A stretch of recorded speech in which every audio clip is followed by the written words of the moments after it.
Had we done comprehensive immigration reform, we wouldn't be having this issue. And everyone here,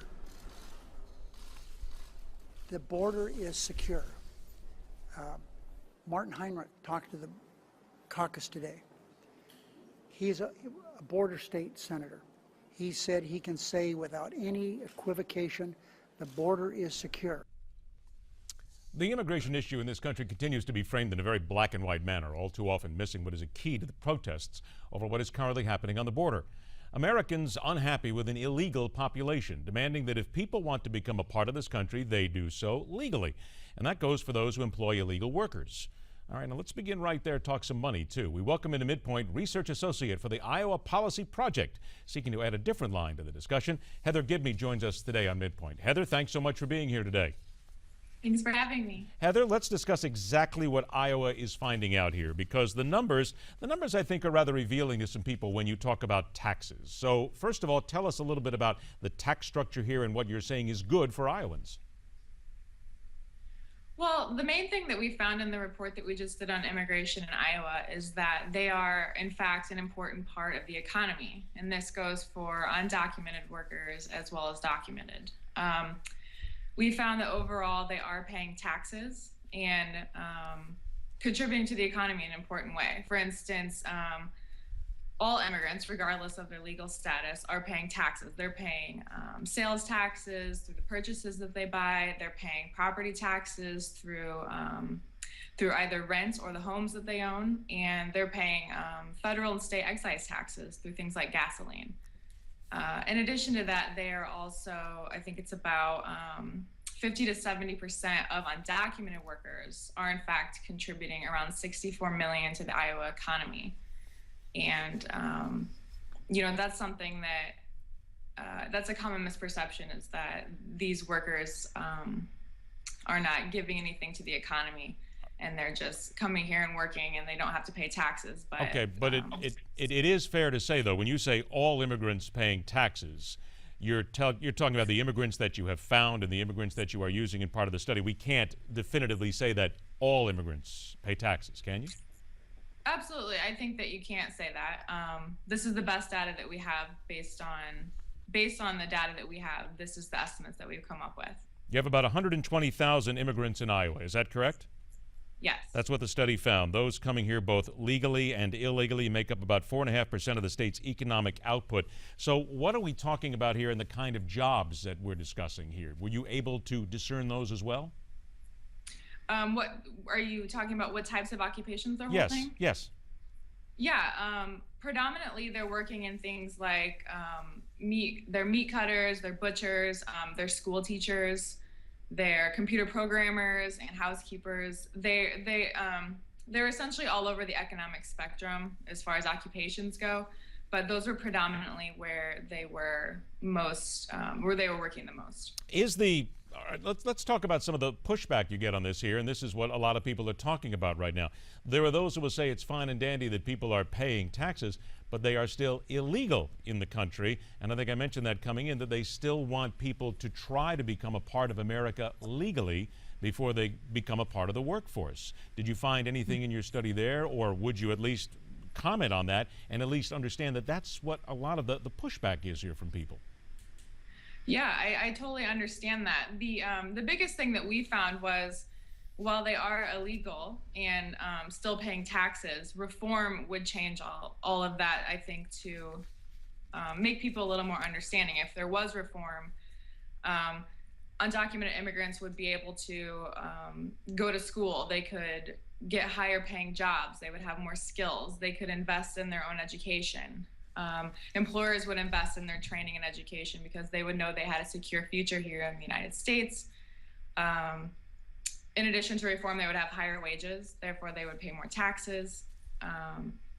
There's just a number of positive benefits that come out of reform. Dreamers, young adults that were brought here as children whose parents were undocumented and probably still are undocumented, they would be able to go to college. This is some place that they call home, but they still can't get the same opportunities as their peers.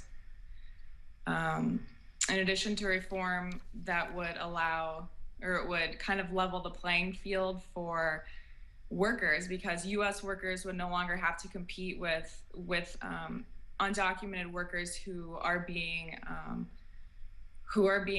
not being paid what they should be because of wage theft or because of other employment abuses. So there's a lot of positive benefits to immigration. Why don't we also get back here, and did your study look at the employers as well? Because a lot of the issue that is here is employers who are bringing illegal immigrant workers in, or illegal workers in, period, paying them in cash, basically not paying any taxes. There are a lot of people who will point to that the employers are just as big a part of this problem as anybody. I wouldn't disagree with that. Our study didn't look specifically at employers and wage theft specifically, but at the Iowa Policy Project, we've looked at that before and found that the state is missing out on hundreds of millions of dollars because of that. Was there any further part of your study that looked at where this has been and where it may go, as far as what happened in the past, what will happen in the future, to sort of balance this out here to what will happen with the immigration issue? We haven't looked at immigration reform efforts in the past. We kind of just focused on what's happening right now and how they are positively impacting the economy. What did you hear from, did you talk to Iowans themselves and ask the people who live there, or did you just look at the numbers of the immigrants? We just looked at numbers. What is the general consensus, though, in Iowa from the people who are there? Is the state of Iowa, the people there, the legal residents, are they happy with this? Are they okay with basically letting illegal workers continue to do this? Or give us a sense of what it's like in Iowa, because what you're talking about here with all this money could affect other states around the country as well, and a lot of people may stop and look twice. We haven't spoke specifically to people about the immigration issue as well as reform, but what we do know is that Iowa seems to be an overall very welcoming state. So aside from the fact that we haven't gone out and spoken to people, from what I have seen, it's a very welcoming state. What about you specifically? Do you have an opinion on it? From the data that we have seen, my opinion is that it's good for the economy. Reform would take those people who are already living here, who are already contributing to the economy, and would allow them to contribute more, to acquire better skills, and to contribute more of themselves than they are able to right now. So what do you think is, when you see people like this, and there's people out there who are saying stop them at the borders, send them back, let's not let anybody in, what's the opinion there of Iowans here along this line?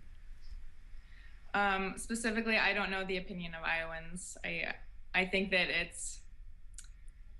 opinions probably vary in this state.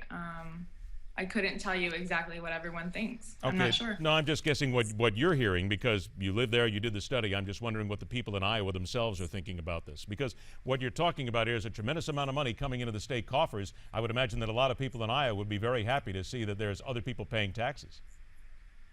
I agree. I think that if maybe more Iowans were aware of the amount of money that they are bringing in, and hopefully they become more aware because of this study, that they would be even more supportive than they might currently be. All right. Well, I'll tell you what, it's something that we certainly have to look at. The amount of money that's coming in here is incredible. Heather Gibney, thanks so much for joining us with this survey, and at least we'll be able to pass these numbers on to our viewers. Thank you. All right, thank you very much. We want to make sure that you understand a little bit more about this, because quite frankly, this is one state and this is what they're talking about. Much of what is going on here are those people who are saying that we need to make sure that the people who come to this country are legal. Let's stop right there. That is exactly what you're hearing at the border right now. It's not even necessarily, and I think that this is where the conversation perhaps gets convoluted from time to time. I don't think it's a matter of, and we can hear and see the different reports on the different individuals who are telling us it's more about making sure that people are here legally and they are doing it correctly and they are becoming part of America and not doing it illegally. However, when you look at some of the numbers here, if you allow undocumented immigrants to work legally in the U.S., there is a study out by Taxation and Economic Policy, which is ITEP. It is a nonpartisan research organization. Says that the country's 11.2 million undocumented immigrants already collectively contribute $10.6 billion in state and local taxes in 2010. That number could become $12.6 billion. Already, they're saying that if you allow another group in, you would have an estimated $2 billion annually that would come into the coffers. If allowed to work legally, the immigrants, the study says, would pay more in state income taxes as well as participate fully in federal, state, and local tax systems.